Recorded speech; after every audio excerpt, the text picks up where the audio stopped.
આજે તો સવારમાં હંસાફુઈ આવી ગયા હતા ઘરે.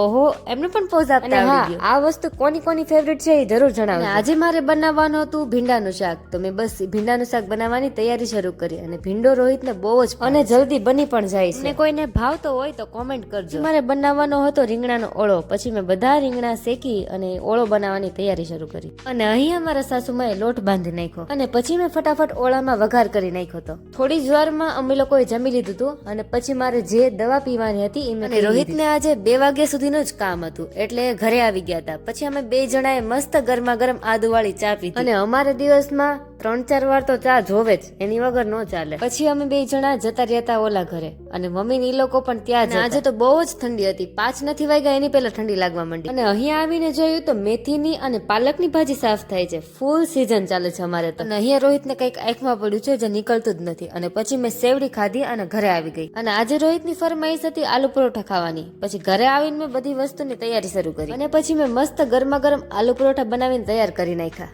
અને અહીંયા રોહિત બેસી ગયા હતા જમવા અને બહુ જ મસ્ત બન્યા હતા. ફૂલ બ્લોગ જોવા માટે અમારી ચેનલને સબસ્ક્રાઇબ